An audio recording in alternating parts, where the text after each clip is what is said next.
Hello everyone, स्वागत है आप सभी का हमारे इस यूट्यूब चैनल जॉब्स ट्रैकर के अंदर। आज हम डिस्कस करने वाले हैं कुछ ऐसा इंपॉर्टेंट टॉपिक, एक ऐसा पॉइंट जो बहुत ही ज़्यादा ज़रूरी है सारे आईटी एम्प्लॉयज़ के लिए।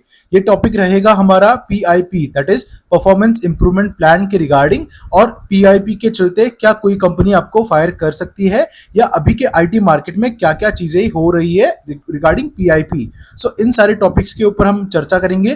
प्लीज़ इस वीडियो को ज़रूर एंड तक देखिए और अपने सारे फ्रेंड्स के साथ इस वीडियो को शेयर कीजिए, ताकि वो भी जान पाए कि आखिर टीसीएस, इन्फोसिस और एल एंड टी माइंडट्री जैसी कंपनीज में आखिर हो क्या रहा है in the name of PIP. तो चलिए वीडियो को शुरू करते हैं। सबसे पहले आपको बता दूं कि बहुत सारी ऐसी आईटी कंपनीज है जिन्होंने बहुत ज्यादा ओवर हायरिंग कर दी थी। उस वजह से हुआ क्या कि उनके जो प्रोजेक्ट्स आने के पाइपलाइन थी वो इतनी फिल नहीं हुई थी, इतने प्रोजेक्ट्स नहीं आ रहे थे जितने उन्होंने हायरिंग करके बेंच पे बिठाए थे। तो ये बेंच पे जो लोग थे मेजरली वो सारे फ्रेशर्स लोग थे, जिनकी सैलरी 3.5-4 लाख रुपीज के आसपास रहती है। तो वहां पे कंपनीज क्या करती है, बहुत सारे ऐसे लोगों को हायर करती है और बेंच पे रखती है और क्लाइंट को बताती है कि हमारे पास इतने सारे स्किल्ड रिसोर्सेज अवेलेबल है, आप प्लीज हमें प्रोजेक्ट दीजिए। पर यहाँ पे बात आती है माइक्रो इकोनॉमिक फैक्टर्स की, जहां पे जो क्लाइंट्स है, जो कंपनीज है, जिनके स्पॉन्सर्स है, बेसिकली उनके पास ज्यादा पैसा नहीं है। उनकी खुद की कंट्रीज में बहुत ज्यादा इंटरेस्ट रेट हाइक हो चुका है, उस वजह से वो ज्यादा बोरो नहीं कर पा रहे और इन सारी IT companies, Indian IT companies service based जो है उनको पैसे नहीं दे पा रहे थे। So even though they were happening, like this companies were having more number of people on bench, तो वो उसको यूटिलाइज नहीं कर पा रहे थे। इस वजह से क्या हो रहा था कि जो भी लोग बेंच पे है वो या तो गवर्नमेंट एग्जाम्स का प्रिपरेशन कर रहे थे, या फिर ऐसी कंपनीज के लिए प्रिपेयर कर रहे थे जो बड़ी बड़ी कंपनीज है, जैसे डीएसए एग्जाम्स या फिर क्वेश्चंस, ऐसे सारे प्रिपरेशन चल रहा था। और बाकी के लोग कुछ और चीजें कर रहे थे, कुछ लोग टाइम पास भी बहुत ज्यादा कर रहे थे सिटिंग ऑन बेंच। तो बहुत सारी कंपनीज ने, जैसे टीसीएस, इन्फोसिस ने एक टॉपिक लिया कि वहां पे वो अपस्किल करना चाहते हैं उनके एम्प्लॉयज को। अगर वो एग्जाम्स में फेल हो गए तो उनको वो डायरेक्टली कंपनी से निकाल देंगे। You have multiple offers, you have multiple like opportunities to crack the exam, but अगर आप नहीं कर पाए 4-5 अटेम्प्ट में तो आपको फायर करने का उनका पूरा इरादा था। उसके बाद क्या हुआ, उन्होंने इंट्रोड्यूस किया एक term called performance improvement plan. Now what this exactly is. So इसके अंदर क्या होता है कि किसी इंडिविजुअल को अगर इस प्लान में डाला गया है तो उनकी परफॉर्मेंस बहुत क्लोजली ट्रैक की जाती है बाय द प्रोजेक्ट मैनेजर्स।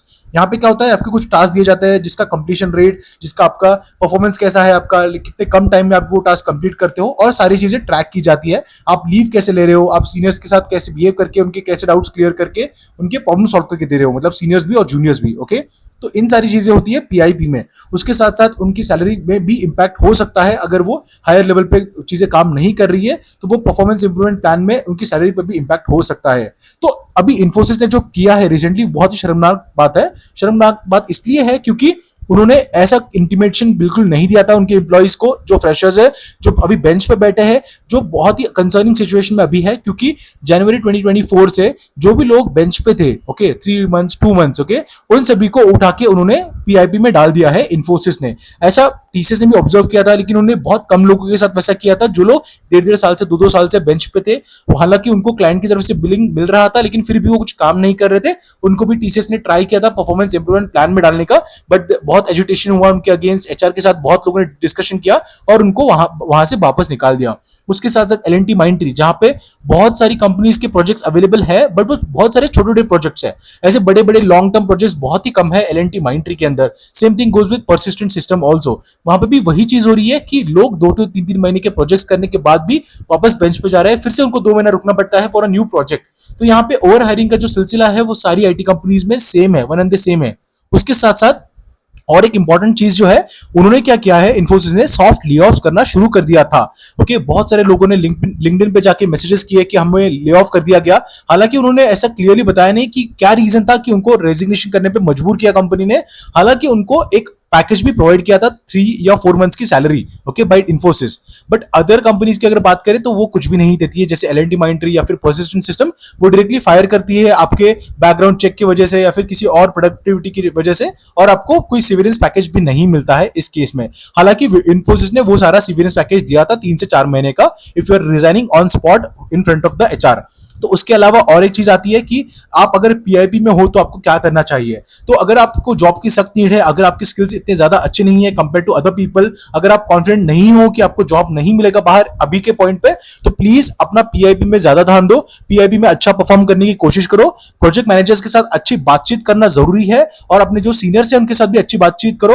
अगर वो तुम्हें कुछ काम देते हैं तो उसको टाइम के पहले खत्म करने का ट्राई करो, ताकि आप उनकी नजरों में अच्छे बन पाओ। उसके साथ साथ जो आपके अपडेट्स है, हर रोज के अपडेट्स अपने प्रोजेक्ट मैनेजर या फिर टीम लीड को देना बहुत जरूरी होता है इस केस में, जब आप पीआईबी में हो। आपने कुछ भी काम किया है तो उसका ईमेल डालो या फिर उसका मैसेज करो। ईमेल डालना बेटर रहेगा, हालांकि message is also good, but email डालना बहुत बेटर रहेगा। लूप में रखो अपने लीड को और प्रोजेक्ट मैनेजर को, और बताओ कि आप क्या क्या एक्टिविटीज कर रहे हो, आपने कोई कोर्स किया है फ्री टाइम में बैठ के, तो वो भी उनको नोटिफाई करो कि ये है सर्टिफिकेशन, ये कोर्स मैंने कंप्लीट किया है, मैं खाली बैठा नहीं था या नहीं थी। तो ये बहुत इंपॉर्टेंट है, पीआईबी में अपस्किल करते रहो। अगर कोई काम नहीं मिल रहा है बाय द लीड्स और बाय द प्रोजेक्ट मैनेजर्स, अगर मिल रहा है तो उसको ट्राई करो कि अपने लाइक एस्टिमेटेड टाइम के पहले ही कंप्लीट करके उसका भी ईमेल कर दो मैनेजर्स को। तो क्या रहता है, you have a proof that you are working, you have done a lot of things in the PIP also.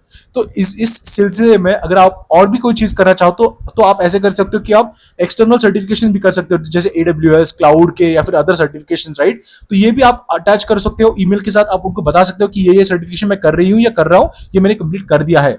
तो उससे क्या होता है, कंपनी को भी बहुत फायदा होता है कि कंपनी के पास भी ऐसे रिसोर्सेस आ जाते हैं जिनके पास बड़े बड़े लेवल के सर्टिफिकेशंस आ जाते हैं, और कंपनी को उससे फायदा होता है, ताकि कंपनी क्लाइंट को जाके पिच कर पाए कि हमारे पास इतने इतने सर्टिफाइड बंदे हैं या बंदियां हैं।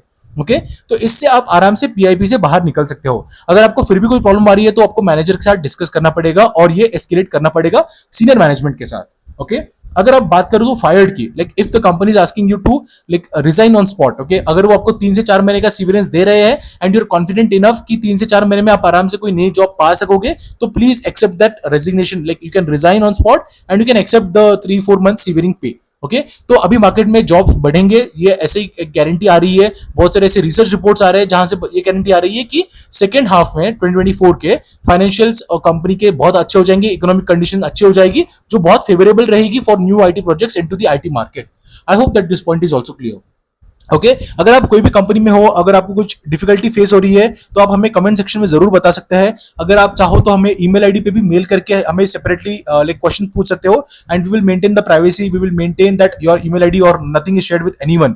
ओके, अगर आप कोई लाइक ऐसे इंस्टेंसेस या ऐसे इंसिडेंट्स आपके हमारे साथ शेयर करना चाहते हो या फिर हमारे व्यूअर्स के साथ शेयर करना चाहते हो, तो प्लीज हमें कमेंट सेक्शन में जरूर बताइए। आपका ईमेल आईडी से हमें हमारी ईमेल आईडी जो है business.aid business.aired@gmail.com, यहाँ पे मेल कर सकते हो और हम आपके साथ जरूर कनेक्ट करेंगे। आपके एक्सपीरियंस, आपके इंस्टेंसेस जो भी है हम सब लोगों के साथ शेयर करेंगे, ताकि बाकी लोगों के साथ वैसा ना हो।